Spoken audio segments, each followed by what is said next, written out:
Okay, well, good morning, everyone. I welcome you to this ITIF event on clean energy innovation. 1 year, essentially. 1 year. When is the actual date? November 30, but the meeting of the parties is next week. Anyway, I'm Rob Atkinson. I lead ITIF, and I'm going to really turn the proceedings over to David Hart. David has been a long-time board member of ITIF. In fact, David was our very first board member. So he took the plunge 10 years ago, took the risk.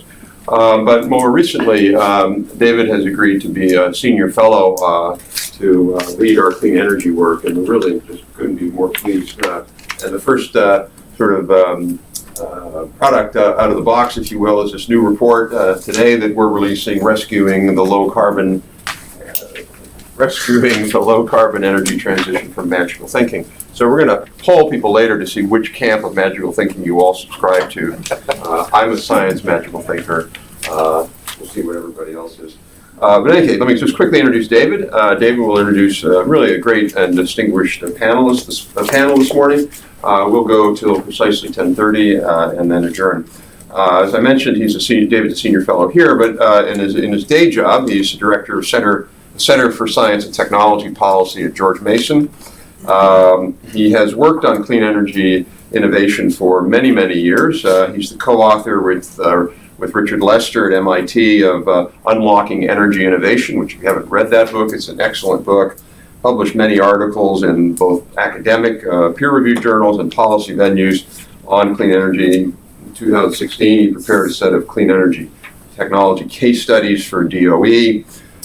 He spent a year in the White House, OSTP, as an assistant director for innovation policy, mostly focusing on advanced manufacturing, and contributed to the National Strategic Plan for Advanced Manufacturing.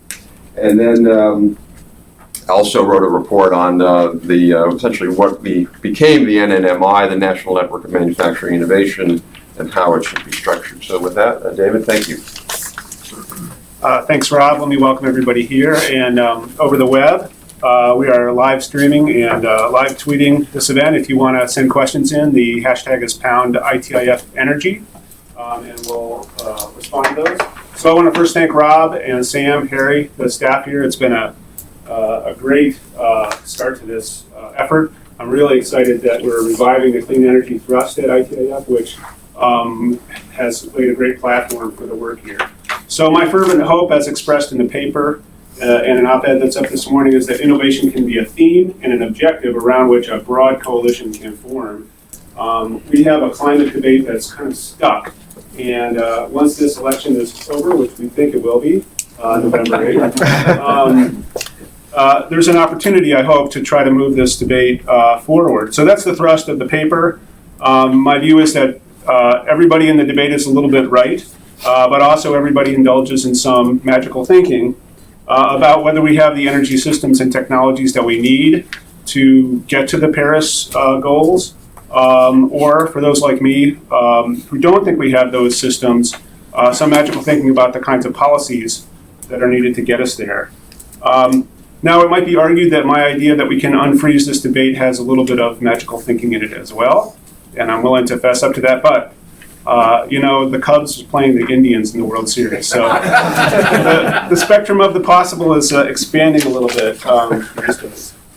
So I hope you read the paper. I'd love to have your comments and have some dialogue about that. But the focus of today's event is on a commitment that the United States made in Paris about a year ago, and it's a timely thing to revisit, and I'm really pleased to have a great set of colleagues here to talk about it. I'm going to introduce them from right to left, but they're going to speak from left to right, so that way I can wrap up the introductions with the immediate speaker. So on the far right, from the audience's point of view, Franz Werfmann-Stobler. He's the senior policy advisor in the office of Senator Coons, who is the honorary co-chair of ITIF. And his portfolio is very broad, but it includes energy, environment, innovation, and appropriations, and I don't think in that order. So thank you, Franz, for joining us. To Franz's left, from your point of view, Katrina Rourke. She's with the R Street Institute, where she's the director of energy policy. and she founded and leads their energy program that focuses on a wide range of issues, including infrastructure, wholesale and retail electricity, fuel diversity, energy choice, and climate adaptation and mitigation. To Katrina's left is Matt Horahan.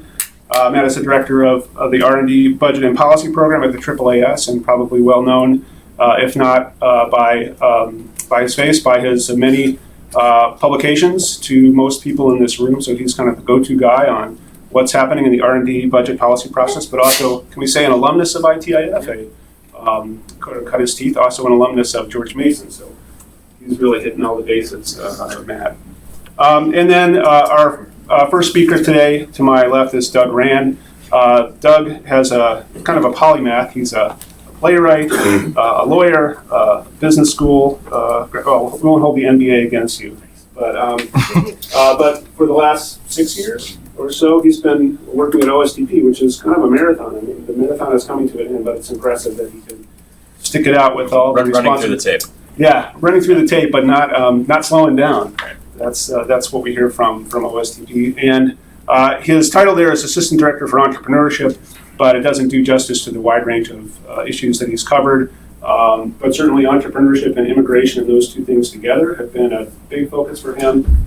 And he's going to kick off the discussion today, talk about mission innovation and the administration's proposals on energy RD&D, which he has been helping to lead recently. Ali Zaidi was called away to another meeting. We are expecting him to come towards the end. So when he gets here, I will introduce him. He's the Associate Director for OMB, who's been also co-leading this effort with Doug. So when he comes in, we'll hopefully let him say a few things and just join in the discussion when he gets here. So again, thank you all for joining us. And Doug, the floor is yours. So Doug and Matt are both going to make presentations. Then Katrina and Franz will offer some responses, and then we'll have some dialogue.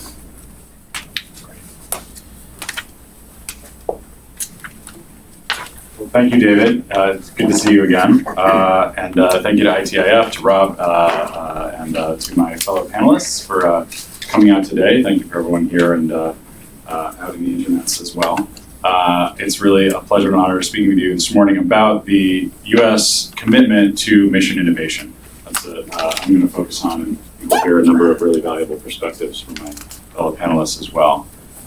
So as you all know, since President Obama took office, this administration has made the largest investments in clean energy in American history, and those investments have fostered a rapidly growing clean energy sector. It's creating jobs and completely transforming the power generation landscape. Since 2009, wind power has tripled, solar power has increased 30-fold, and in another important milestone, earlier this month, the world crossed the threshold needed to bring the historic Paris Agreement into force, which commits more than 190 countries to set the world on a course to reduce greenhouse gas emissions. Now, there's an interesting interplay, I think, between the Paris Agreement as this huge multi-party greenhouse gas emissions agreement and the economic transformation I mentioned earlier. And really, I'll just quote the president when he announced the entry into force. He said, "By sending a signal that this is going to be our future, a clean energy future, the Paris Agreement opens up the floodgates for businesses and scientists and engineers to unleash high-tech, low-carbon investment and innovation at a scale that we've never seen before." So the situation we're in now is that the United States is already well on its way to achieving its near-term Paris Agreement commitments, thanks in part to past public investments in technologies that are now being deployed at scale. And so just to give a quick overview, go to my first or second slide. Let's see here.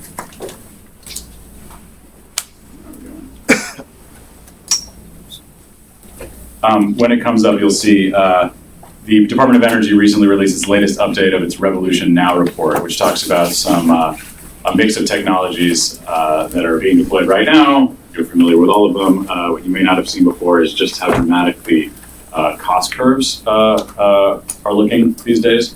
And that, of course, is dovetailed with major deployment increases. So I'll go through just a couple of them now, just to give a sense of the pace of change of how past decades technology push is now leading to major deployment gains. The wind and solar together provided 2/3 of all new electricity generation capacity last year. And there's more than 1 million solar systems on rooftops and elsewhere across the country now. Nearly 500,000 electric vehicles are on the road. Battery costs have fallen 73% since the president took office. And the most dramatic cost story is with LED bulbs. The cost plummeted 94% over the same period, and sales more than doubled in last year alone. So we really are seeing massive deployment gains, but of course they were undergirded in the past by technology push.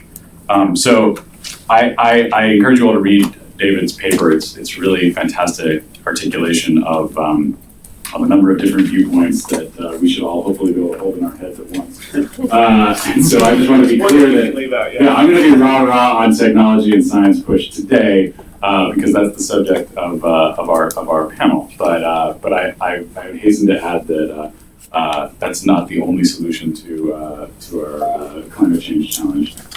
It's not the only policy in the mix that we need. There's an enormous amount that we have done and we need to continue doing when it comes to incentivizing employment, incentivizing employment as well. They actually go together. A lot of job creation in clean energy deployment. So I hope nobody in this event today mistakes my enthusiasm today for science push with magical thinking. This is one important piece of the policy and private sector transformations that we need. So to achieve a low carbon economy by mid-century, which the target is 80% reductions in greenhouse gas emissions below 2005 levels. That's a big reduction. In addition to all of the other things we need to do that aren't the subject of today's talk, we need to double down on investments in the next generation of clean energy technologies so that the next time we can be in a decade or two in a panel like this, we see similar amazing cost reduction and deployment curves, which will be coming up shortly. So that's why President Obama last year joined with other world leaders in Paris to launch Mission Innovation. That was to kick off the Paris conference last year. So at the same time they were negotiating this major greenhouse gas reduction deal, the president also joined with other world leaders to make a big push on clean energy R&D. So this is a landmark commitment by 20 countries and the European Union to invest in new technologies that will define a clean, affordable, and reliable global power mix. Through Mission Innovation, yeah, go ahead, let's go to the next slide. People can... through Mission Innovation, these, there we go, the beautiful plummeting cost curves that I wanted us all to admire together this morning to give us some hope and enthusiasm. And you can see LED bulb costs have declined the most, but we're seeing similar trends in batteries and generation. And if you go to the next slide, there we go. This is just these, again, you see costs plummeting in tandem with capacity and sales going up. So through this Mission Innovation commitment, these many countries have committed to double their public funding of clean energy research and development over the next 5 years to around $30 billion a year by 2021. So put all the countries together, add them all up, you double it from about a baseline of about 15 billion to 30 billion by 2021. Now, obviously, the United States is by far the world's largest funder of clean energy R&D, and the president's FY 2017 budget proposes to double its baseline funding over the next 5 years as part of this commitment. So the baseline for 16 was 6.4 billion, and so a doubling path would bring us to 12.8 billion by FY 2021. I'm going to lay that out on the next slide. So this is the doubling path laid out in the president's 2017 budget. So getting that doubling would require about, on average, a 15% increase in clean energy R&D funding in each of the 5 years of the Mission Innovation Pledge. And I should take a moment to say, what are we talking about when we talk about clean energy R&D? The entire U.S. clean energy R&D portfolio spans numerous federal agencies, numerous technologies. It's really the full range of research and development activities, from the most fundamental and use-inspired basic research all the way through to demonstration. And it supports progress across the spectrum of clean energy technologies: solar, wind, nuclear, sustainable transportation, buildings efficiency, and more. So technically, I could be saying RD&D, research, development, and demonstration. The line stops there. We're not talking about funding for deployment activities, which would increase the baseline a little bit more. So I'm just going to use the shorthand R&D, but you'll know that there's an extra D in there when I say that.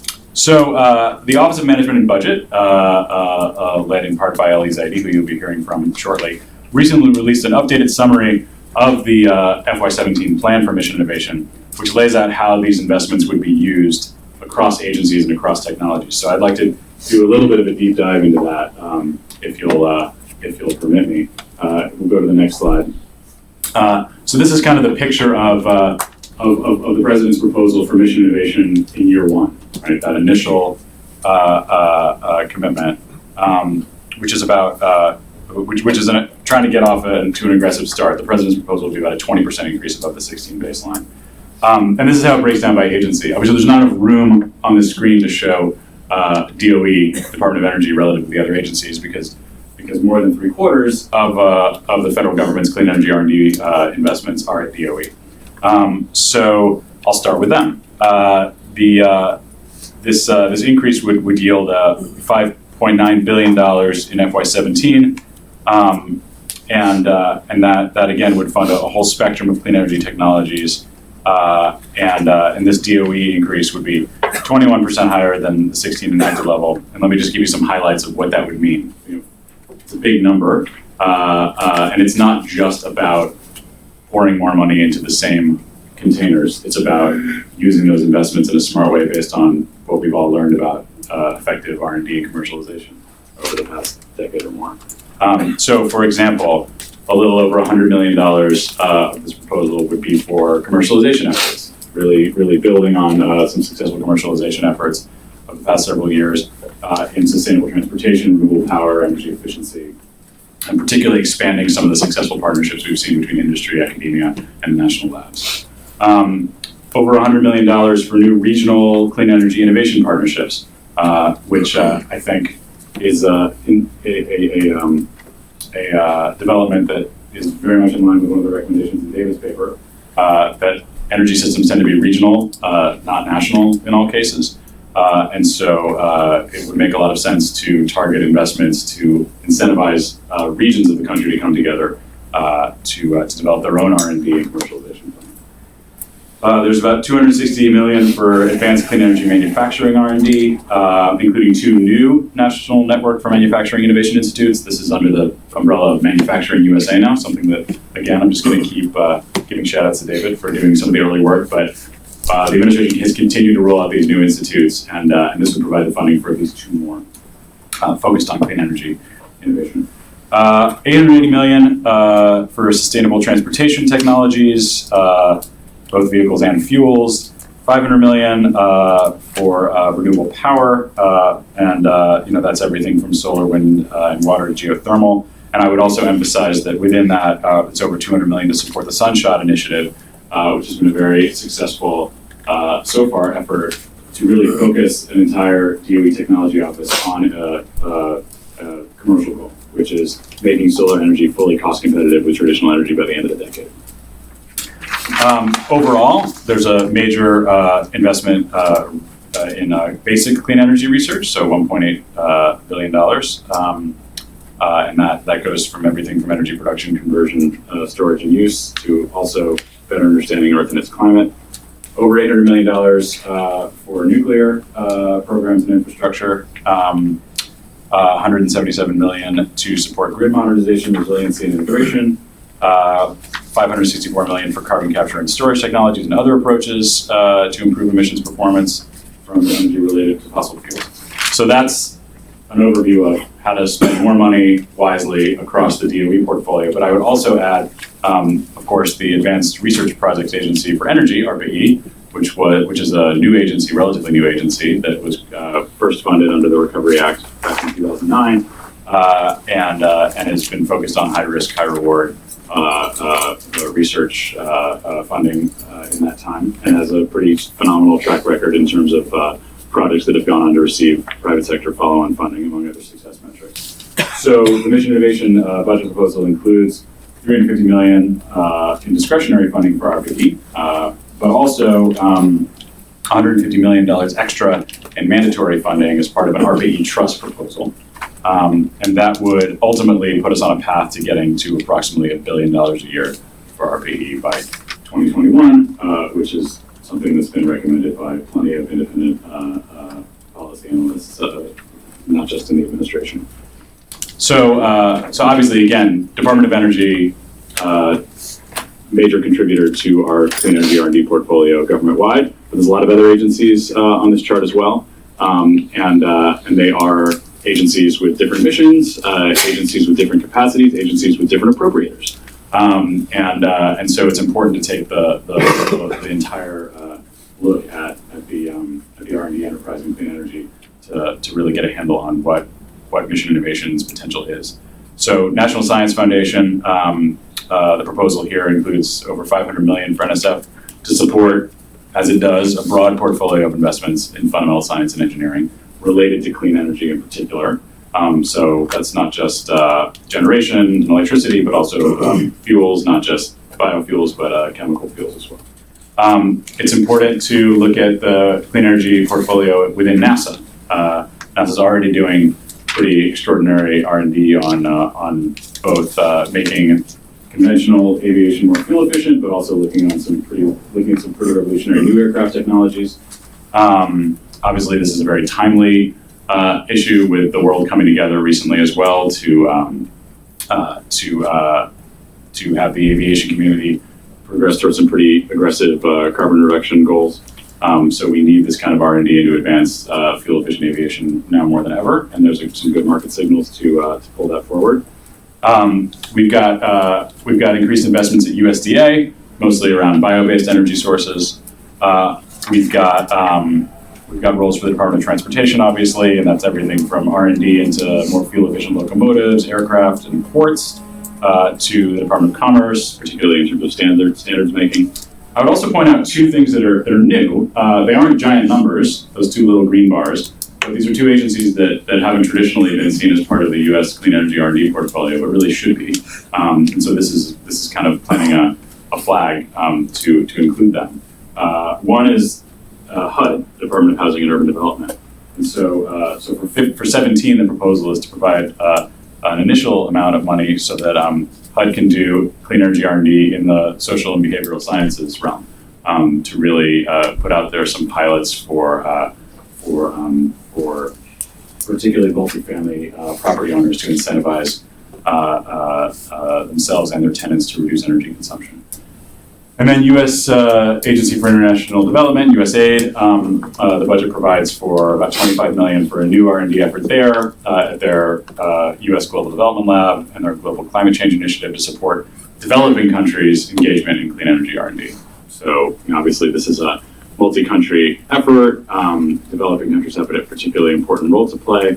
And so USAID would use this funding to help developing countries not only conduct clean energy R&D, but pull it along the innovation pipeline and get it in the hands of some of the private investors that have also been a part of this effort, which I'll get to in a second.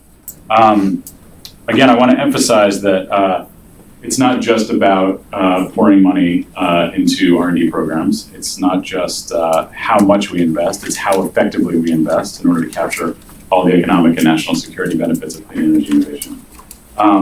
And so, in addition to us talking about numbers and budgets, it's also worth noting that not just the Department of Energy, but a lot of other federal agencies have been pursuing some really exciting and promising new models to get this kind of R&D out of the lab and into the marketplace more rapidly. I'm not going to go into all the details today, but I encourage you to take a look, if you haven't already, at some of the great programs like NSF's I-Corps program, which is training larger and larger numbers of scientists and engineers on customer discovery and product development. DOE is doing great work embedding world-class entrepreneurial researchers within the national labs, as well as supporting a national network of clean energy incubators in regions all across the country, just to name a few commercialization efforts that are underway and that we hope will grow over time. So again, taken together, all these public investments in clean energy R&D and entrepreneurial talent and the impact of our national labs will increase the number of cutting-edge clean energy technologies ready for follow-on investment from the private sector. And that piece is really important, which is why at the same time that Mission Innovation was launched a year ago, we also saw the launch of the Breakthrough Energy Coalition, which is a group of over 28 major investors from 10 countries, spearheaded by Bill Gates, that's pledged to invest significant levels of private capital in clean energy innovation and should watch that space because I think we'll be hearing some more exciting details on how that's going to play out relatively soon. That kind of work to mobilize not federal but private sector investment in clean energy technology commercialization has been a key component of the administration's clean energy innovation strategy, such as through our Clean Energy Investment Initiative, which has already catalyzed more than $4 billion of independent commitments by major foundations, institutional investors, and other long-term investors able to take the long view, along with a whole range of executive actions to further incentivize investments in clean energy innovation. So in the weeks ahead, we'll be publishing a more detailed framework for the U.S. government implementation of mission innovation. So I'll have more to talk about that. But the last slide I wanted to show is one of my favorite slides from AAAS, which kind of shows the history of post-war America through its R&D budgets. And so I think as we talk about, what's in FY17, what's the 5-year doubling plan, it's good to kind of take a step back and see what has been the role of our public R&D funding in this country for the past 7 years. And you can kind of tell, in many ways, the history of the country in its R&D funding. So, you look at the early 1950s, this is the time when the war is ending, and Vannevar Bush has just released Science: The Endless Frontier, really calling for a really unprecedented surge of federal funding into R&D that hadn't really happened before, but World War II showed that the health and economic benefits were pretty vast. And so you can see how certain investments climbed up over time. So the yellow bars are space R&D, so NASA. There's the space race. It was it's a pretty big national investment. You can see, we as a society made a very intentional decision to double the budget of NIH starting in the 90s, and so you can see those blue bars really taking off. And obviously, we could use a lot more, but that has already led to some pretty dramatic technology breakthroughs that are improving human health and saving lives. And then the green bars are clean energy, or not all kinds of energy R&D, not just clean energy R&D. So you can see there's like a little bulge in the middle. It's like a little boa constrictor during the oil shocks, but it wasn't sustained. We are what we invest in, and the whole purpose of this mission innovation commitment is to show through American leadership that we know the value firsthand of early and sustained investments in R&D, and that we need to apply that leadership and ingenuity even more as we double down on clean energy R&D in the years to come. So again, thank you for having me. I look forward to hearing from my fellow panelists and having a great conversation about this.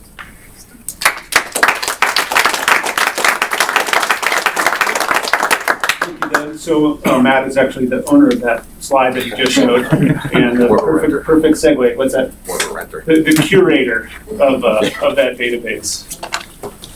Okay. So hello and good morning to you all. Thank you for coming, and thank you for ITIF for having me. So you heard a great overview from Doug regarding the need and necessity for increasing low carbon energy R&D. You also heard an overview of what the administration has in mind. My role today is going to be to talk a little bit about the fiscal context from a funding perspective. And I'm going to take a quick look through some historical appropriations data in recent history to see if it teaches us any lessons on the prospects for this 5-year doubling path for clean energy R&D. So first things first, I want to be clear about the spending targets that we're talking about in annual appropriations. As Doug mentioned, to double any given program in a 5-year timeline requires annual increases of about 15%. However, next slide. Thank you. FY 2017 was supposed to be the first year of that doubling path, and it looks like we're going to fall very well short. So here I've got simply year-over-year, a comparison of year-over-year changes in various energy R&D programs as proposed by the administration and appropriators in both the House and the Senate. And you can plainly see when we compare the numbers, we're falling well short of that, anywhere near that 15% appropriations target. We may see some targeted increases. The Office of electricity delivery and energy reliability, which focuses on the energy grid research. Could see a small increase. We may see some increases for nuclear energy. ARPA-E may see increases, and we're talking about increases here of, depending on how final appropriations plays out, because we don't know how that's going to happen yet. But could be 3%, 5%, 7% increases for some of these agencies. But elsewhere, in particular, notice efficiency and renewables. Big cut in the House, flat funding in the Senate. Even in a best case scenario, probably not going to see any kind of meaningful increase there. So if FY 2017 is going to end up being a pretty big missed opportunity from an appropriations perspective, well, that means if we're serious about doubling the energy and R&D budget from FY 2016 levels by 2021, that means we've got to double it in 4 years, starting in FY 2018. A 4-year trajectory requires increases of about 19%. So 19% is more or less our magic number that you would need to secure from appropriations, or in some fashion, if we're going to hit this doubling target. You can quibble with that number. It doesn't mean 19% increases for these programs in their entirety. Not everything in every office is included as part of the mission innovation strategy, but it's for our purposes it's a decent working number. The other thing to keep in mind when we think about our annual spending targets is that 19% figure, or whatever figure you want to use, that assumes that you're giving equal increases to every agency. And that hasn't been the MO for the Obama administration, at least from the beginning. When we go back and look at past funding requests year by year, and this is a percent change from the prior year as requested by the administration, you can see plainly where the priorities have been. Certainly, efficiency, renewables have been big winners in the president's budget. Grid research, ARPA-E. Otherwise, relative changes for the Office of Science, for fossil energy, for nuclear energy have been much smaller. And just a note of warning: some of these figures in nuclear and especially fossil, this is a net budget authority, so it includes some rescissions in some years, so it kind of throws off the increases and decreases a little bit. People want to find me afterwards and get more detail, happy to share. But suffice to say, the priorities have not been across the board. And so if you're excluding certain technology areas from the doubling path, whether it's nuclear, whether it's CCS, obviously then your magic number for those other agencies you are including becomes that much higher. So something to keep in mind. That's going to be a policy question for the next administration is how we allocate, obviously number one, if we are going to stick with this 5-year doubling path. Then number two, are we going to allocate that funding equally? How's that going to play out? Because that changes what you need office by office if it's not all equal. So keep that in mind. So the first and biggest obstacle to achieving a 5-year doubling of these programs, of course, is the size and shape of the discretionary budget.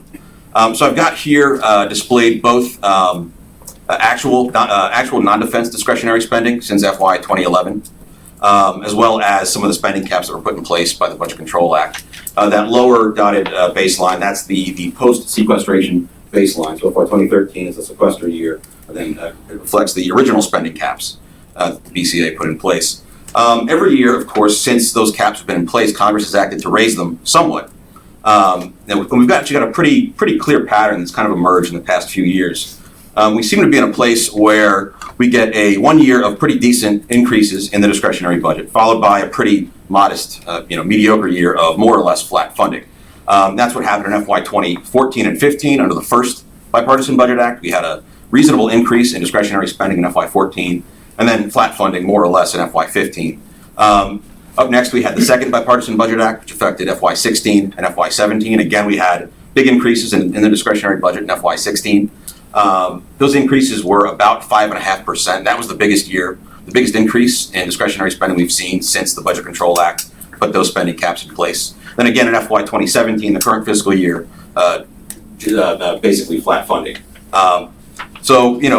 Under current law, the current budget deal runs out in FY 2018. Under current law, we're looking at a small cut to non-defense discretionary spending in FY 18, and then slow growth after that, about 2.5% before inflation through 2021. Odds seem pretty good that we're going to see another couple of deals, at least 1 or 2 deals over the next few years to kind of finish out the sequence under the spending caps.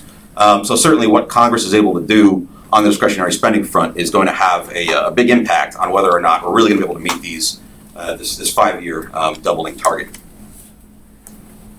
And discretionary spending matters a lot for the federal R&D budget, not just in energy, but across areas, because science and technology agency spending tends to move more or less, and not quite in lockstep with the discretionary budget, but the discretionary budget is the center of gravity around which science agencies tend to cluster, fiscally speaking.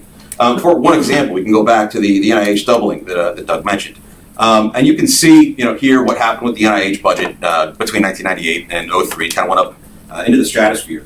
But look what else was happening over that time. The non-defense discretionary budget was also increasing pretty radically over that time, pretty steadily. And as a result of that increase, we also saw big increases in the National Science Foundation, the Office of Science at DOE. People don't often talk about that, but those are also really good years for those agencies. Not quite as good as NIH, of course, but still pretty solid growth. It wasn't universal. You can see what happened with poor NASA along the bottom there. But still, I think the lesson here and the point that we should take is that even with what was a fairly robust bipartisan effort to double NIH, it's questionable whether appropriators would have been able to actually achieve that doubling without those associated increases in the discretionary budget. It's a similar pattern we've seen more recently under America Competes, which called for the doubling of the National Science Foundation, the Office of Science, and NIST at the Department of Commerce. That doubling did fall short, but there was a period of time for a few years between about 07 and 2010 or so, where we did see some pretty steady growth in those agencies. And that, again, is associated with increases in the underlying non-defense discretionary budget. Since 2010, we've seen a decline in discretionary spending, as you saw on the prior slide. And that decline in discretionary spending has pulled down funding for those agencies. So, the size and shape of the discretionary budget, how much it's growing is directly relevant for science funding, including for mission innovation. One big reason for that, of course, is because the size of the discretionary budget impacts the size of individual spending bills. So here I've got percentage changes in five of the larger spending bills since FY 2014. Earlier I mentioned, we're in this sequence where we've got increases one year in the discretionary budget and flat funding that increases and flat funding again. You can see that very plainly here. FY 2014, which starts off this graph, was one of those good years. FY 15 was a much more modest year. That was the second year of the first 2-year budget deal. Then in FY 2016, again, that was that big year where we saw a 5.5% increase or so in the discretionary budget. And you can see the impact that had on these individual spending bills. For energy and water, which for our purposes today is the most important, most mission innovation is funded through that bill. That's about a $3.5 or a $4 billion increase between FY 15 and FY 16 in the energy and water appropriations bill. And then in FY 17, again, you can see things have flattened out quite a bit. Now, one of the reasons we need to secure these big increases in discretionary spending is the fact that there's lots of things that are incredibly important to appropriators in that energy and water bill. $4 billion is not a bad increase. If mission innovation was the only thing we had to worry about in that bill, and the only thing appropriators had to worry about in that bill, it would be more than enough. Unfortunately, energy and water also includes the National Nuclear Security Administration. It includes the Army Corps of Engineers. It includes radioactive waste cleanup, legacy management from the Manhattan Project days in the Cold War. And that funding altogether accounts for most of the federal dollars that end up in the energy and water bill. So even with a $4 billion increase in the energy and water bill, which is about what we got in FY 2016, the single biggest year for discretionary spending growth overall since sequestration kicked in. Well, even that increase was not enough to allow us to hit the kind of aggressive spending targets we need to hit if we want to fund these programs to achieve that doubling path. And just to walk you through just a couple of these agencies, I've got 3 here. We're going to start with the Office of Energy Efficiency and Renewable Energy. It's about a $2 billion agency. Just about all of it is included in mission innovation. Just a quick note here. I've got that, I mentioned that 19% 4-year doubling target, the magic number, earlier, as I've got that displayed here. Again, you can, quibble with that. Maybe to really hit the target, maybe EERE in practice will really only need 17 or 18% increases, but, it works for illustrative purposes.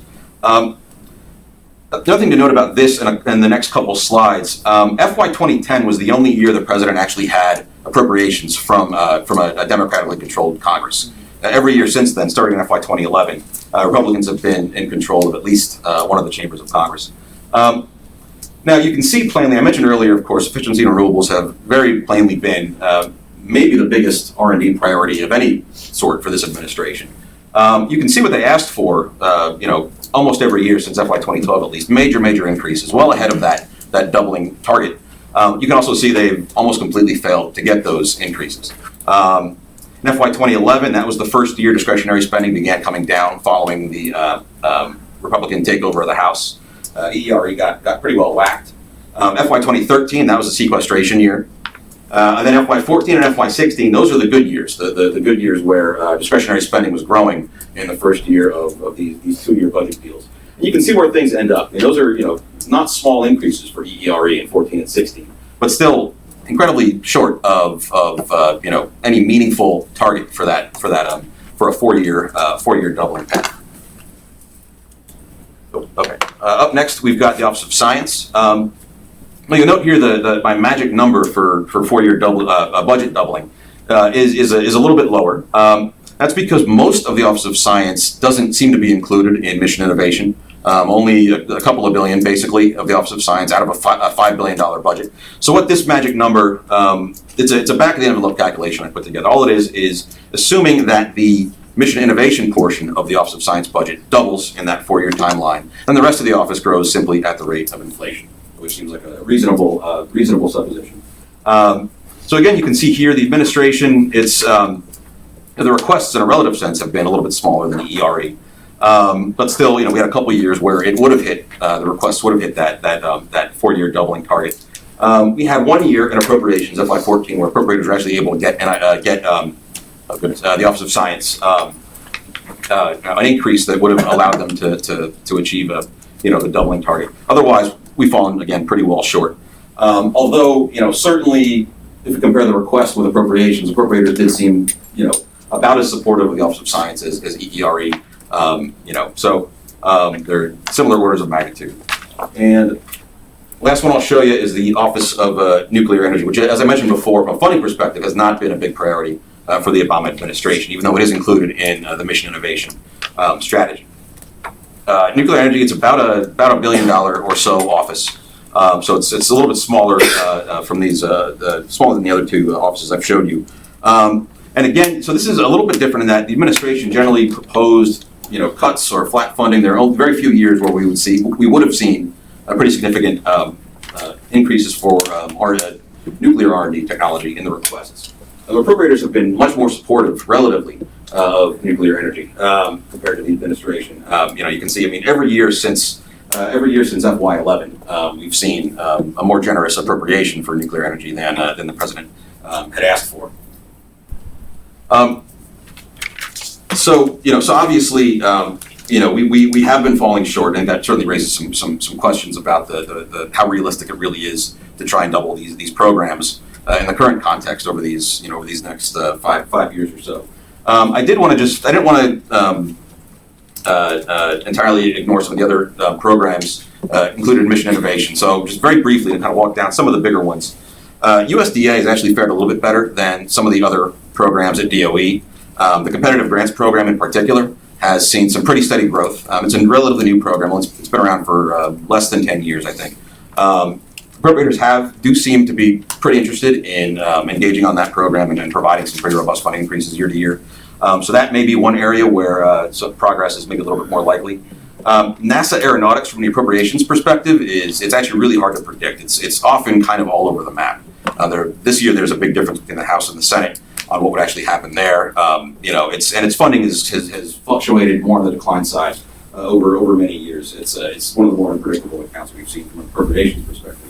And then NSF did better than most agencies immediately following sequestration. We saw some not increases necessarily, but at least smaller decreases. Things have changed in the last couple of years. NSF has been looking at more or less flat funding for a couple of years now, so it's not clear. It very much depends on the composition of the appropriations committees in the next Congress, what actually happens there. It did have strong support for a long time. partly due to the presence of Frank Wolf on the House Appropriations Committee. So to wrap up a little bit, where does that leave us? Well, obviously, as I said, the biggest obstacle is discretionary spending. What happens in the next Congress and the composition of the next Congress, will certainly have a big impact on the likelihood of meeting this 5-year doubling target. It looks like perhaps the most likely outcome may be Democrats take the White House and the Senate. Republicans keep control of the House. But that was as of the kind of the latest prognostication I've seen. If that ends up being the state of play, then it probably limits somewhat how much of an increase we'll see in discretionary spending in FY18. And if we still end up stuck in these 2-year cycles of kind of boom and bust in the discretionary budget, it will very much make that doubling target, achieving that target, a challenge. So that suggests the next administration really needs to think carefully about alternative means of funding the strategy if they're serious about it. It could mean some kind of a mandatory funding stream. The Strategic Petroleum Reserve often comes up as one source of funding. And in fact, the House of Representatives last year passed the 21st Century Cures Act, which would create a funding stream for NIH, partly based on the Petroleum Reserve. That bill is still kind of hanging out in the Senate. They may try to tackle it later this year, but at the very least, it's one example of successful legislation that did pass through one chamber, that did provide some funding for R&D, albeit on the life sciences side and not energy. There may be other means of achieving funding streams as well.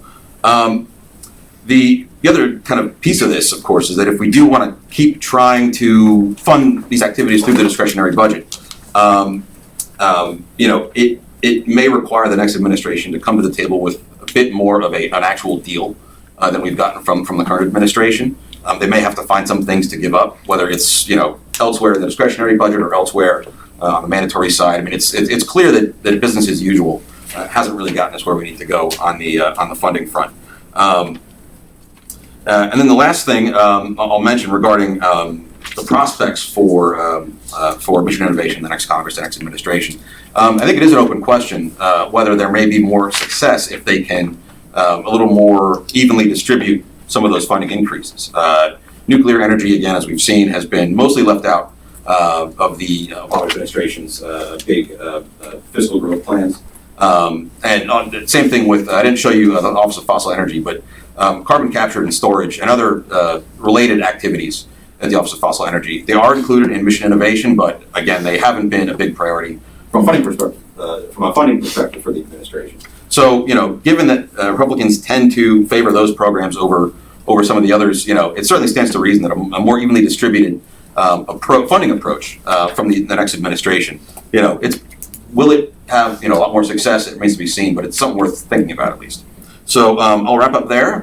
Look forward to hearing the responses and to your questions here in a few moments. Thank you.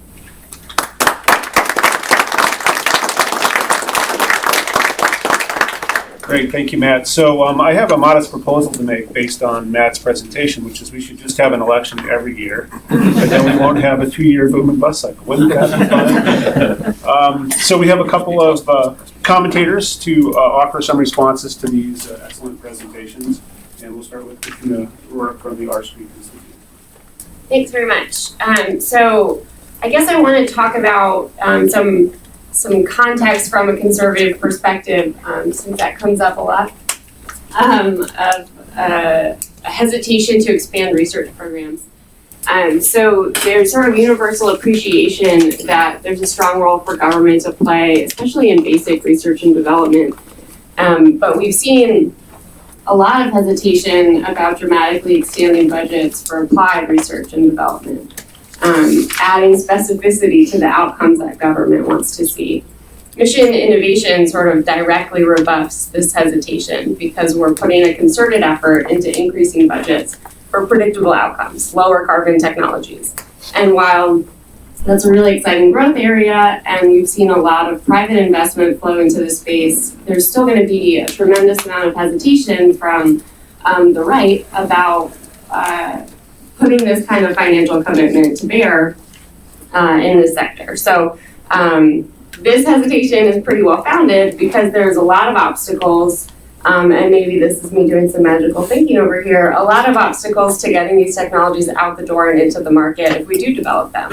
And those aren't part of the conversation to the degree that they could be. So one of the things that I think we should be focusing on in this discussion is how to reprioritize the existing research budgets. We don't see a lot of introspection about when to close programs. We don't see a lot of introspection about how to create synergies across programs, and that's the necessary first step. If you want more money, you need to substantiate that the money you have isn't sufficient to the task. The second step is to increase collaboration across departments and agencies, especially as we're adding new pots to this funding stream across agencies. We need to make sure that collaboration is on the up and up. If FAA and NASA are both pursuing improvements in aeronautics, are they improving redundant improvements in aeronautics? That's only going to happen if we're sufficiently analyzing the budget that we have and the programs that are operating under that budget. The third thing is that we need to solve regulatory obstacles to tech deployment. So we see this a lot in the electricity sector. It's a common conversation now about the future of nuclear energy in particular. The nuclear projects in competitive markets are closing down because of a number of price signals related to both natural gas and congestion costs from increasing renewables. And so we're seeing a lot of conversations about designing proper compensation structures for electricity of different types with different sort of reliability forecasts, a different fuel mix. That's a conversation that we need to have. But it also doesn't capture the technologies of the future. So we know this sort of like the limits of wind and solar generation, but we don't have an appreciation for how we're going to value things like battery technologies once they get to grid scale. So we need to have those conversations about artificial limits to the penetration of technology once they're ready for market. Because if the market isn't ready for them, it doesn't matter how much we spend on research and development. And then the last thing that I think we should talk about in this debate is creating market certainty. So the sort of boom and bust cycle in incentives for deploying technologies is sort of outside the scope of this conversation directly, but it has a lot of implications for how successful research and development and the technologies that we develop in research and development will be in the future. And so having a sober conversation about what it means to reform subsidy policy in this context is pretty important, especially if we're going to be increasing this research and development budget with purpose. I also wanted to touch briefly on what I think is an increasing political appetite to work on these issues. So we've seen a lot of investment, even partisan investment, in creating working groups to solve challenges related to energy and innovation from the environmental perspective. The House Working Group on, Energy Innovation and Environmental Working Group, I think it's called. That's a pretty exciting coalition of members in the Republican side, in particular, from conservative to moderate, that are engaged in solving these problems. And it's sort of our job as the Off the Hill community to supply them with cool and new ideas for them to consider. This is obviously going to be part of the context in which they're working. And so we need to have a pretty strong debate about the context of increasing the research and development budget so that groups like that one feel a lot more liberty to discuss these issues. And so I think that's the nutshell of what I wanted to contribute. Thanks. That's terrific. Thank you very much. Next up is Franz Wolfgang. Thanks a lot. There's a couple of things that I think are important here, but I guess I'd start out with the point, which is a real challenge that exists, and Matt points out very well, and that's the budget sequestration issues as an overlay to the big challenges to addressing mission innovation. And that it wasn't brought up directly, but the 5-year plan to increase or double the funding for under mission innovation coincides with the cuts that would be in place through budget sequestration. So this is the first year, and then the next 4 years, if you look at 18, 19, 20, and 21, coincide with budget sequestration. So while there has been sequestration relief in 2 consecutive 2-year periods, that is a question of whether that will be done again. And in the next, in 2018, we're at $1.07 trillion. In FY18, the discretionary budget is $1.064 trillion, so it goes down by $6 billion. And so that's not a growth, that's a small cut, that's not even keeping pace with inflation. And so you're gonna face these significant challenges of whether that is the top line number, but how you would make an increase in R&D for energy or any other R&D programs under this type of scenario. When Congress did increase the discretionary funding twice, there were some pretty extraordinary things that were used as offsets, and SPR was one of them. So I'm just pointing this out that it's parallel paths, that it's very hard to see how something can be done without some significant push from outside groups and the executive branch and looking at what are the major priorities. The other aspect of this is that there's some political and structural problems within Congress for looking at these things, and that is the 2-year cycle. There has been a significant turnover in members of Congress in this, say, 4 to 6 year period, that the expertise isn't there necessarily as there has been before.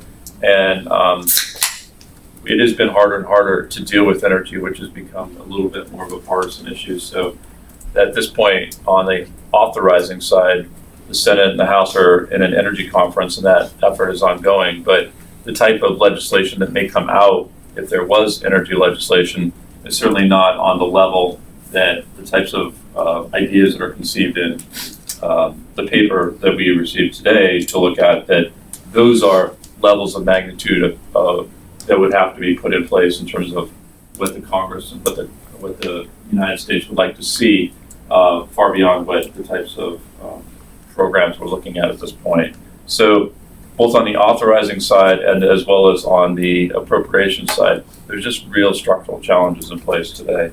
On a positive note, sometimes it takes just a little while to socialize and to find the right tone to pick things up. So 2 examples I can think of are RPE and what were the NNMIs and more Manufacturing USA, is that these are ideas that are proposed. They take a while to, what is it? How does it fit in? How can we address them? How do we operationalize them? And then after a year or 2, maybe 3 years, they do get picked up, and you find that with sort of the energy hubs.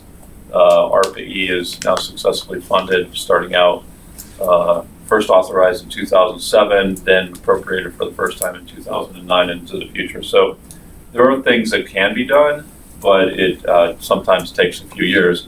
And so maybe that's a positive opportunity, that mission innovation is essentially an overlay. It's not its own line. Matt's certainly shown for his the work he's done on all the R&D programs. It's very balkanized. So we're focused here on the DOE funding, and that's 80% of the mission innovation request. But this comes across many agencies, many appropriations subcommittees, and it's hard to find that focus, especially when there's so many different interests and members involved in that. So if this is to be a request, and the request from last year for FY17 was plus-ups of various existing programs, what would that look like in the next administration request? And that's a challenge because there will be a change of administrations and a commitment that would have to be made by another administration to continue that effort. So just pointing out some of the structural challenges to this effort over time. And then I think about, if we're looking at David's paper here, talking about the long-term goal, it's not just 5 years. We're in year 1 and there's another 4 years, but what's beyond mission innovation, and how do you sustain that effort, and what type of programs? Because these are types of initiatives and programs and fundings and public-private partnerships that would have to be in place, not just for 5 years, but 5 years after that, and 5 years after that, and 5 years after that. And what does that look like when Congresses only tend to look at 2-year periods? So. Thanks very much, Franz. So I guess that puts me in the mind of thinking, what do we need over the long term? And that's going to require a broad-based coalition that's going to be sustained. And I think the American public has to believe that this is a valuable investment, a valuable change in their, maybe not in their lifestyles, but in some aspects of how their day-to-day lives occur. So I want to have a little bit of dialogue here, and then we'll open it up for questions in a couple minutes. But I thought I might frame it, and maybe this will come to you first. So there's a how much aspect, which we focus on a lot, But you also mentioned there's a how, right? So in addition to, and Katrina was getting at some of these points, in addition to spending more, there's the objective of spending more wisely. And I wonder whether you might talk a little bit more about that reform dimension, and perhaps, and maybe others want to comment on this, whether that reform then can maybe open the door to a greater willingness to spend, so that there's confidence that the money that's being spent in the labs, in the universities, in other institutions, that the support, I think, the public opinion of them has wavered somewhat recently, could be rebuilt. So I wonder if you could just talk a little bit about the reform dimensions of mission innovation or the broader Obama science and technology policy, and then maybe we'll have some comments on whether that might help overcome some of the. It's not going to fix the sequestration. It's not going to fix the macro situation. But when we do have another election, or when we do see an opening up of the bigger picture, that maybe some opportunities arise within this field. Sure, thanks, David. I mean, I think we can all agree that it's important to, if we're going to double down on R&D as a general matter, that we not just kind of spread it evenly like peanut butter across every existing incumbent program, but really try to take a more intentional view of which programs are delivering the best results, and really focus on those. And like my co-panelists have said, mission innovation is an overlay. It's really an opportunity to look at programs across the Department of Energy, programs across a number of different agencies, maybe some new ones in the non-traditional agencies that we talked about, that are more in the pilot realm and the let's show reams of evidence of how great this is. And I think, and we'll have more to say about this in coming weeks. There are a number of kind of approaches to R&D. And how you go from basic to use inspired to applied and beyond, that have already, I think, shown pretty strong track record, and are promising areas for bipartisan agreement. A lot of people have mentioned RD&D. It's a good case study. It's not a new approach to R&D. It really obviously owes a lot to the longstanding DARPA model, but by really focusing on transformational R&D that's too early for private sector investment as their kind of North Star, empowering program managers to come in from outside government, spend a focus short-term in government to really develop a program with a lot of autonomy, run that program, get folks with lots of private sector experience to be constantly working with the awardees to make sure they have a commercialization plan. We've seen some pretty extraordinary results. So far, since its birth in 2009, RPE's funded more than 500 projects, which have gone on to secure more than $1.25 billion in cumulative follow-on funding from the private sector. And it's fun if you're in a wonky mood and looking for some bedtime reading to go through a publication that RPE put out recently that kind of walks through in a more or less human readable format some of the really exciting projects that have obtained this private sector investment and some initial market traction. So that RPE is one model. We think that and we're not alone in this, that you could basically triple it and get to $1 billion run rate per year, and get really strong results. And part of the justification for that, and this is a justification that lots of R&D agencies use, I think with good reason, is to look at what's your level of success rate for meritorious applications. We know in like the NIH context, it's really low. They're not even remotely funding all of the promising biomedical and other research proposals they're getting, and that is a major reason why I think there's bipartisan agreement that more funding should go there. You can make the same argument for RPE. You can make that same argument for a number of other programs within DOE and elsewhere.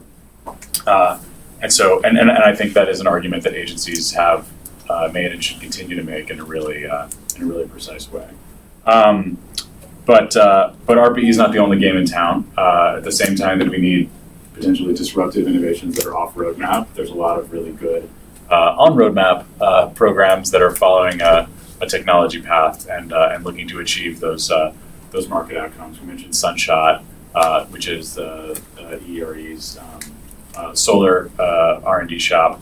And I think we've seen that portfolio being managed in some very interesting ways over the past 8 years by saying, all right, we are here for incremental, steady improvements in solar technologies. It's not the same mission as RD. But let's take a good hard look at where we need to invest in order to achieve what is a pretty critical market outcome, which is cost competitiveness. Like I think you said, subsidies shouldn't last forever, right? And the whole point of the R&D enterprise ultimately is to have market impact. So that focus led to not only some more targeted investments in fundamental PV chemistries, but also looking at soft costs, because the all-in cost of a solar system includes a pretty significant amount of money that has nothing to do with battery chemistries or kind of whiz-bang innovation, but it's about permitting and installation and how to get trucks from point A to point B and things like that. So I think Sunshot's a really interesting model to look at within DOE, and also I think is a model for other program offices now and in the future for how do you harness a whole portfolio of R&D that is technology specific, but with a very particular cost competitiveness strategy in mind.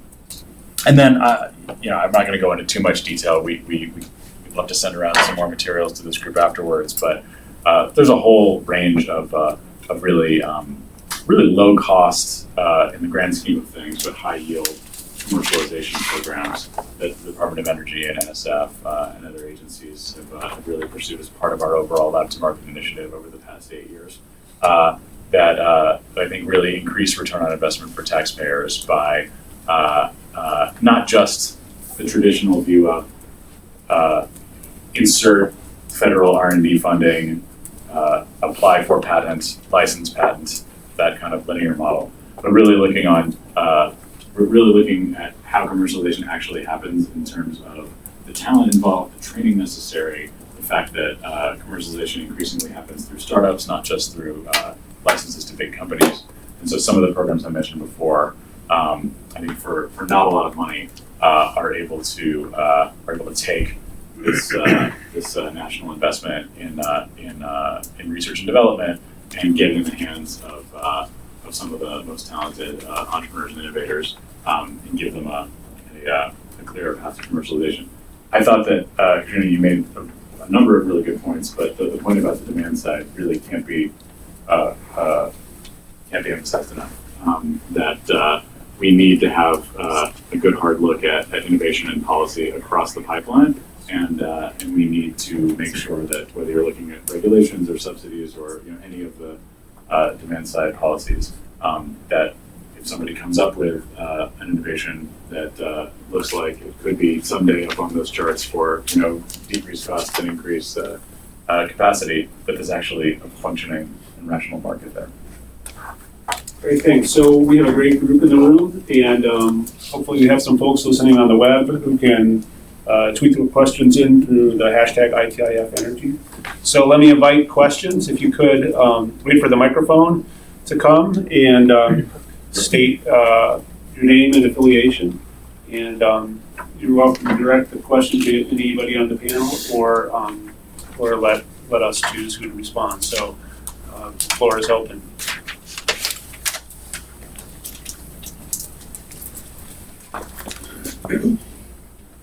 Hi, my name is Thaddeus Woody with Congressman Mark Vesey from Fort Worth. I wanted to ask about what y'all think about things like the Office of Technology Transitions and Department of Energy, and kind of what role that they have in helping get these technologies across the Valley of Death, get them to market, and it's just your thoughts on things like that, or similar offices in other agencies. Yeah. Great. Well, I'll start with just my own and the administration's ringing endorsement, and then you can hear from some outside folks as well. I think it was a really important accomplishment by Secretary Moniz and his team to set up for the first time not just an individual to coordinate technology transfer at the Department of Energy, but an entire office. It's not a huge office. It's not doing a ton of direct R&D funding like you'd see at other DOE offices, but it's in the right place within DOE.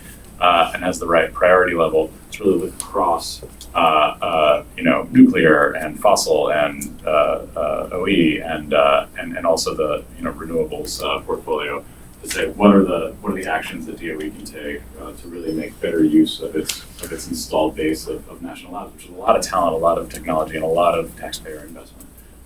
So I won't go chapter and verse into all the good things that OTT is doing, but I think they've done a tremendous job in a relatively short period of time to take the authorities they already have and really pull out a lot of really innovative ideas that are already we're seeing increasing that collaboration between the national labs and the private sector.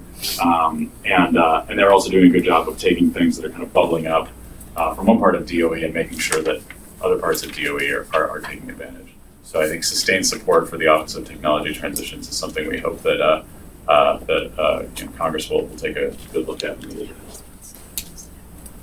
I'd like to say it's a great idea that the authorization for the general ideas behind OTT, or I think maybe the 010 competes bill, or maybe it's the 05 or 07 energy bills, but they were finally able to stand this up in the last year or so.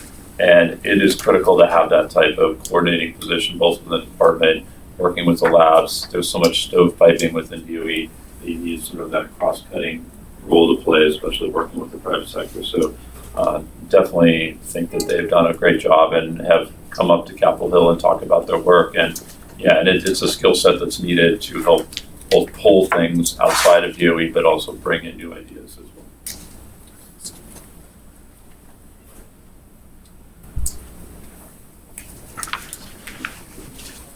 Hi, my name is Jack Bagley, and I'm a consultant called the Bagley Group. Two things. One, Matt, you didn't mention anything about the DoD R&D profiles, and I think that any deal that has to be made has to include the defense side of the budgets. And I was just curious whether or not your data that you have shows what the R&D 61, 62, et cetera, have done over the past several years relative to clean energy or the other non-defense agencies. And secondly, obviously, if there's going to be a deal, there's going to have to be a deal that covers both defense and non-defense spending. And so the question I have for you is, what's the profile of R&D for defense over the last several years? Second question is, there's been a lot of support for regional innovation groups set up by Mission Innovation, DOE. There's a lot of support on the Hill, but there's not enough money to do any of them. So I would say to OSTP and OMB, if you're going to do that again, who knows what the next cycle will be, taking money from the base program and suggesting it be Mission Innovation for clean energy innovation systems is not going to work because there's so much support for the base programs. So there has to be, I guess, some other vehicle for supporting those to get implemented. But there's certainly a lot of support, and the Secretary went around the country, and he's still, as you know, pushing that they be funded this year. So that's just a comment that makes it easier to succeed on that kind of a new idea. Thank you. DoD. Yeah, so DoD, we don't have good data on exactly what's happened on the clean energy front, specifically within DoD. Unfortunately, obviously there's been a lot of interest lately. What I couldn't say is how much its funding has actually increased relative to other things in the DoD R&D budget. The overall S&T profile at DoD, excuse me, has actually been pretty and depressingly similar to R&D pretty much everywhere else. You saw again the discretionary spending kind of decline and kind of the U-shaped decline and rise again. And pretty much across the board, DoD, S&T, well, especially on the applied and advanced technology prototyping front, have followed a pretty similar trajectory. Basic science has been a little more stable, though it did see some cuts around sequestration and other things. They are, DoD is certainly, on the S&T front, they're certainly in the same boat, it seems to be, as everyone else. Your point is well taken, though, about the need to more robustly, that could be another strategy, more robustly include DoD in some of these activities. Although, certainly there are folks who are wary of taking it too far in the other direction and making sure that DoD's spending on low carbon technology activities are kind of laser focused on their national security mission, of course. And as far as how that may impact the next deal, I think it's almost a certainty that whatever shape, I think it's pretty unlikely that non-defense and defense will move in different directions. I think we're looking at a situation where we can expect very similar increases for both defense and non-defense R&D in the next Congress, and again, since there will be more funding on the defense side, I think that's it makes a lot of sense to try to include DoD more robustly in those activities. I'll take a stab at the regional innovation issue, which is one of the new ideas that came out of Mission Innovation in its request, and I think that has gotten some traction.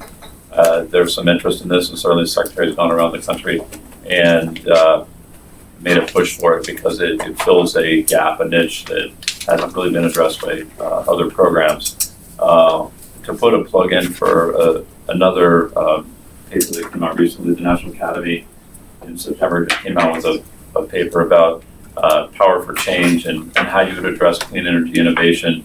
And a lot of the recommendations that they made in that addressed the issue about partnerships and regional innovation too. So that's maybe something else to look at. But it may be an idea, like as I'm mentioning about RPE or the hubs, that it just takes a little bit of time to understand it, socialize it, how do you operationalize it, and of course the big challenge here is funding. So I also just want to make a comment on the regional question. So in the book that Rob mentioned that I did a few years ago with Richard Lester, we really highlighted this idea that the different regions have different tastes. They have different energy resources, right? There's more sun in the Southwest and more wind in Cleveland and elsewhere. To take advantage of those resources, but also they have different tastes. So the nuclear industry is more popular in the Southeast than in California. And I think the federal government has an important role to play in catalyzing. So the states aren't great at working together, but it is popular and there's a political advantage to working with states and linking things to the region. So I think the federal government can play an important role and kind of a force multiplier role in that. So let me just welcome Ali Zaidi and invite him to say a few words. He is the Associate Director for Natural Resources, Energy, and Science at OMB and has been, along with Doug, spearheading Mission Innovation. And he was busy with higher ups this morning, so I'm really happy that he took the time to come over here. And I don't know if you want to say a few words or just jump into the conversation. Yeah, eager to jump into the conversation. First, David, thank you both for pulling this together, but then also for giving up your seat. I just want to make a sort of a high level reflection. We put Mission Innovation out towards the end of November, which was in Paris in Europe. At the same time, we were gearing up for negotiations here in Washington on appropriations. And I had the good fortune of being both part of the climate team that was spending time on the climate negotiations on a different continent and spending time on the appropriations side with the negotiations on this continent. And I remember when we articulated the Mission Innovation objectives, and especially the doubling path, feeling a great deal of anxiety about the political economy and the viability of going to Congress and making progress on something like this. But just a few weeks later, at the end of December, we passed a bipartisan bill that included extension of the PTC, the ITC on the tax side, which, by the way, creates a big pull on the whole clean energy innovation space from a private perspective, and then also had almost sort of $500 million of increase in clean energy R&D on the approach side. So all of a sudden, I think the temperature for me that I was feeling as we were getting the president primed and ready to go make this announcement really came down, and in the months of discussion with the Hill since then, which by the way has included the committees, especially on the Senate side, articulating very clear support for the concept, for the approach, for the doubling path. The political economy, I think reality for me has really only been improving. Now, is there a challenge with sequester? Is there a challenge with the caps? And are there a bunch of other structural budget issues that will make this something that will require prioritization? Of course, this is not going to be easy to do. But I think we've seen that where Congress has taken a step back and prioritized and then gotten back into the playing field, they've been able to execute on moving the ball on this thing. Great, thank you. So, questions from the floor? Over here. Wait for that. Hi, Derek Hill from National Science Foundation. A geeky technical question and a policy question. Does the administration's figures on clean energy R&D include demonstration projects, which are often, a very expensive part of R&D clean energy, but not of other types of R&D? And my reason for that question is the IEA collects clean energy R&D, and they include demonstrations. So I'm just trying to get a sense of whether the numbers are putting out are comparable to what the IEA is doing. The second question, has there been any planning or conversations with other countries on coordinating and collaborating with R&D and clean energy? Because, many of these technologies are very, very expensive and the whole world needs them. I'll take the first crack on the baseline and sort of the accounting piece of it. We've been very deliberate to not include deployment. And let's be clear, the innovation is, and Doug has taught me this, innovation is nonlinear, and it's not easily sort of encapsulated in a precise set of programs. It's the result of an ecosystem that you build, and that ecosystem includes deployment. But we haven't included deployment in the way we've defined the baseline. We have included demonstration. So there is a fine line between deployment and demonstration, and we've tried to be as sharp as possible in terms of defining that.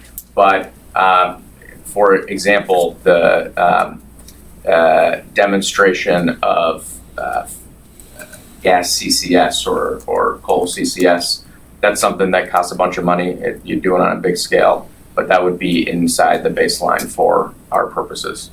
In terms of the international mechanics, there are more than 20 countries now that are working together and meeting on a regular cadence. Doug and I were there in San Francisco when the first Mission Innovation Ministerial came together, and that group is working on articulating the sort of the core gaps or sort of big scientific issues that we need to go after. But ultimately, this is a country-driven exercise, and to David's earlier point, in the United States, it's very geographically sensitive what works and what doesn't work and how people approach clean energy. Certainly around the world, that's true, and so we've got to appreciate the heterogeneity in terms of how people are approaching the challenge. That said, I think the mission innovation infrastructure is helping people build connective tissue between the different countries. So glad that you mentioned demonstration programs, because it gives me a chance to plug our next event here, which is going to be on that topic on December 13th. And actually, a couple of speakers are in the room. Varun Sivaram from Council on Foreign Relations, Dorothy Rovine, who headed up many of the programs at GSA and DoD, will be on that panel. So please mark your calendars for December 13th at 9 o'clock. And I think actually, if I could jump in, Varun wrote an interesting piece, I think, recently. Maybe I'm just misattributing it to you, in which case you should take credit for it. It's a good piece. But the other part of this, from an administration perspective, is all of the pull mechanisms, and that includes deployment funding, but it also includes regulatory apparatus. And one of the things that we've spent a lot of time doing in the last year in particular is looking at the interface between our R&D apparatus and our regulatory apparatus and making sure those things are working together effectively. So there are places, for example, in the aviation arena where NASA and the FAA regulators work together to pioneer solutions.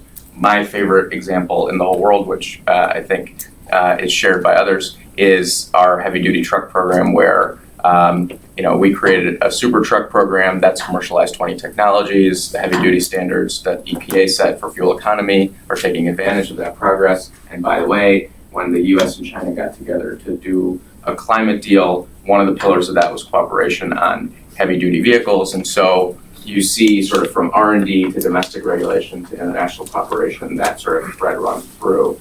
So we don't talk about that as part of mission innovation because mission innovation is focused on RD&D, but it's important, again, to recognize that this is all fitting into an ecosystem. So one last question. Thank you for your patience. Fred Eames with Hunton and Williams. Every major international, federal, and private forecasting entity predicts that 30, 40 years from now, we're going to be using more fossil fuels than we are today.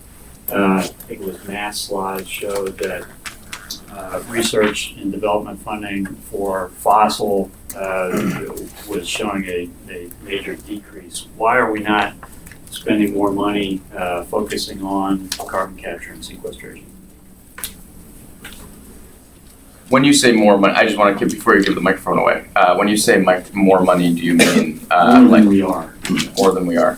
So fossil energy budget has actually been a very significant part of, just not taking sort of a retro view of the Obama R&D portfolio, a huge part of the clean energy expenditures that we've done on the RD&D side, including in the Recovery Act, $6 billion for the Clean Coal Power Initiative, which I think there are parts of it that have been incredible successes, including, for example, the work that's happened in the industrial CCS arena. Oftentimes, people just look at the Office of Fossil Energy, which, by the way, is included in the Mission Innovation Crosscut and included in the increases that you see there.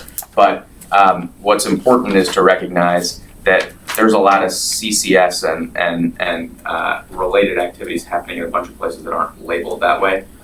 So, for example, the ARPA-E program has funded now multiple solicitations and project winners who are focused on different aspects of the sequestration challenge and the carbon capture side. The NSF is doing a lot of work in this space, both around characterization, which is part of the scientific challenge, characterization of the sequestration potential, but then also both the technology space. And you also have work happening in the Office of Science, which again, you look at it and you say, oh, they're funding these energy frontier research centers that are way upstream from an innovation perspective. How's that going to actually, what technology path does that lead to? That's been a real focal area for the Office of Science. In particular, they've been focused on figuring out ways to improve capture from dilute sources, which is important from a coal perspective, but even more important from probably gas CCS perspective, where you have more dilute stream coming out. So maybe it's not the way it's always reported, but the fossil R&D portfolio has been a big piece of what we've done over the last 7 years.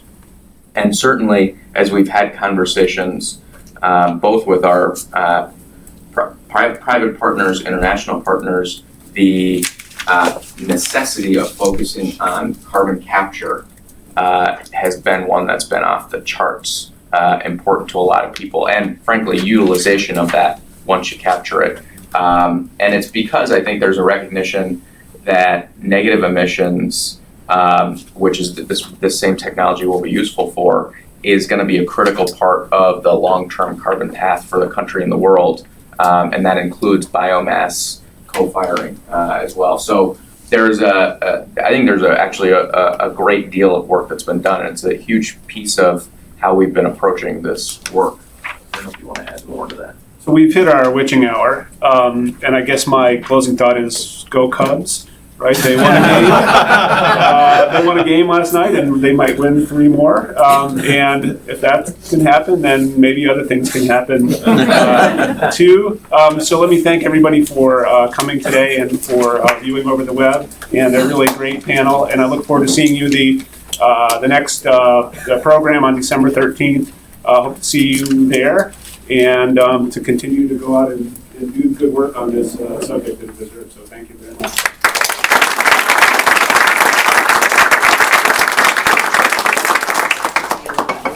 Yes, I remember.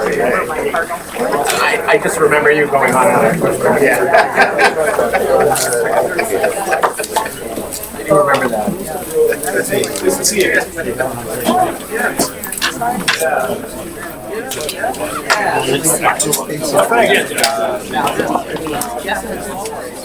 Yeah, no, I said it. So that was your paper, right? Yeah. I had actually sat with. Yeah, I was hoping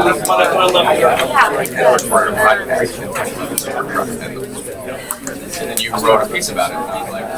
I have a feeling I might have Good. But I'm really glad we're trying to get this.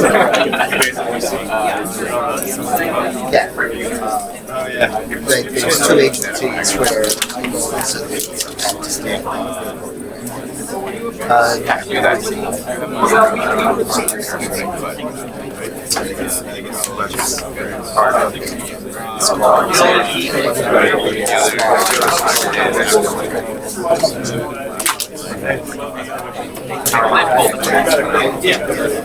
Compared to